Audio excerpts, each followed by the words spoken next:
how long ago I was invited to spend a few days at the historic home of James Madison. James Madison, the fourth president of the United States, the father of the Constitution, the architect of the Bill of Rights. Now, James Madison called his estate Montpelier.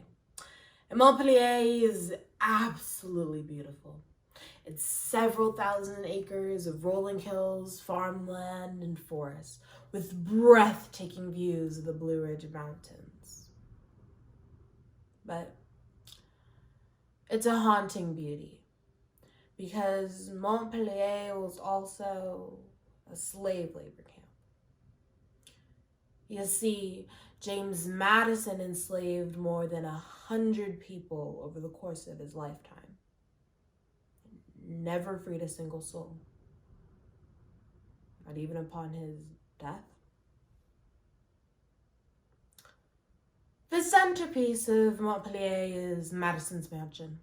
It's where James Madison grew up, where he returned to after his presidency, and where he eventually died.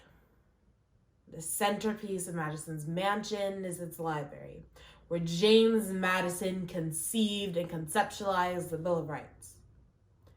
When I visited, the Director of Education, Kristen Coates, cool white dude, took me almost immediately to the library. And it was amazing being able to stand where such an important moment in American history had happened. But then, after a while, Christian actually took me down to the cellars of the mansion. Now, the cellars of the mansion are where most enslaved African Americans who managed the house spent most of their time. When we were down there, Christian instructed me to do something I thought was a little bit strange. He told me to take my hand and to place it along the brick walls of the cellar, then to slide it along until I felt these impressions and ridges along the face of the brick. Okay, I'll slide my hand.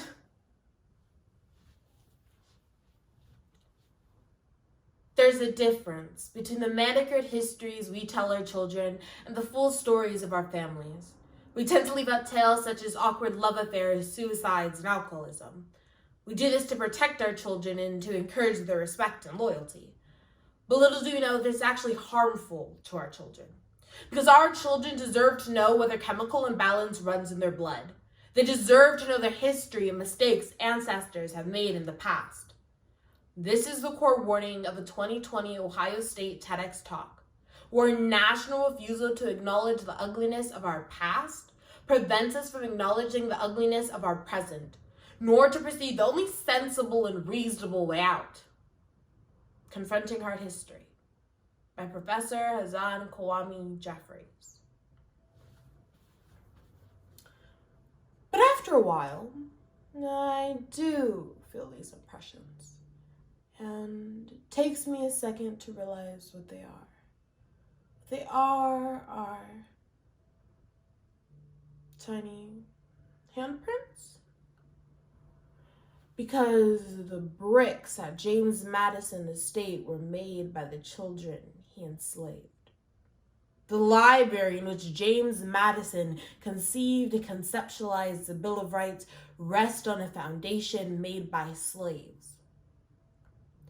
And this is hard history. It's hard history because it's hard to imagine the inhumanity that leaves one to enslave children. Hard history because it's hard to imagine the violence of slavery, the beatings, the whippings, the kidnappings, the forced family separation. So, rather than confronting hard history, we tend to avoid it. Now, sometimes that means just making stuff up. I can't tell you how many times I've heard people say that state rights was the primary cause of the Civil War. That would actually come to a surprise to the people who fought in the Civil War.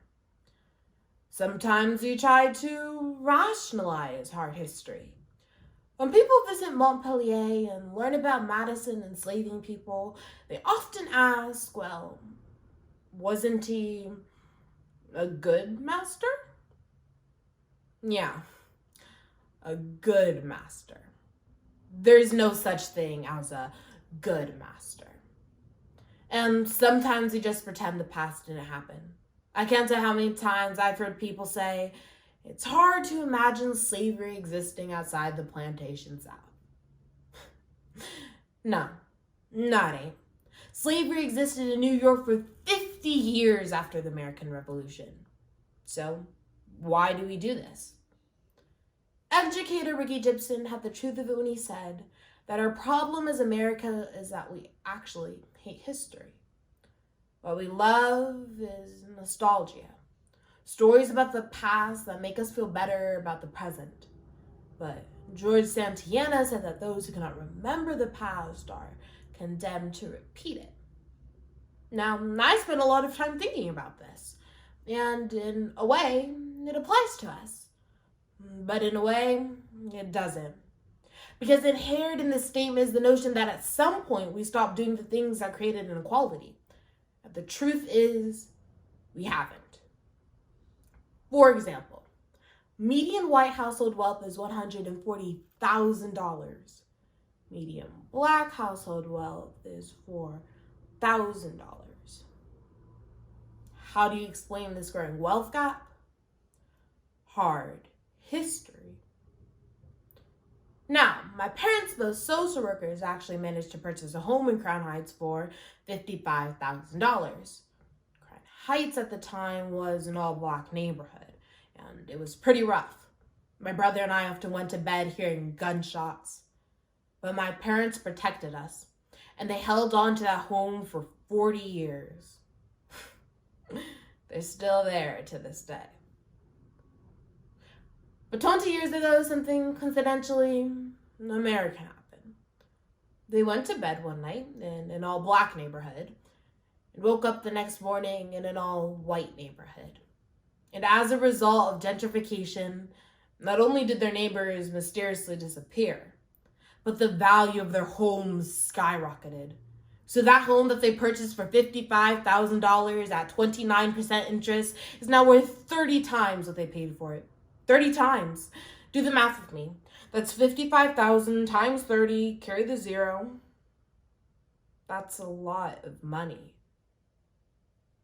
So when it comes time for my parents to pass down that asset, that will be the first time in my family's history, over 150 years after the end of slavery, that there will be a meaningful transfer of wealth. And it isn't because family members haven't saved, haven't worked hard, haven't valued education. It's because of hard history. So when I think about the past, my concern about not remembering it is not that you repeat it if we don't remember it. No, my concern, my fear is that if we don't remember it, we'll continue to the things that created inequality. So what we must do is disrupt the continuum, confront hard history directly, magnify hard history for all the world to see. We can do this by speaking truth. Teachers teaching our history to their students. To do anything else is to be complicit. And parents must speak the truth to their children so that they understand we have come from as a nation. And finally, we must all act on truth, individually and collectively, publicly and privately, and in small ways and in large. We must do the things that will bend the arc of this mirror universe towards justice. You know, history reminds us that we as a nation stand on the shoulders of political giants such as James Madison. Hard history reminds us that we as a nation stand on the shoulders of enslaved African Americans. Little black boys and little black girls who with their bare hands created the arcs that serve as a foundation for this nation. And if we are serious about creating a fair and just society, then we'll do well to remember that, and we'll do well to remember them.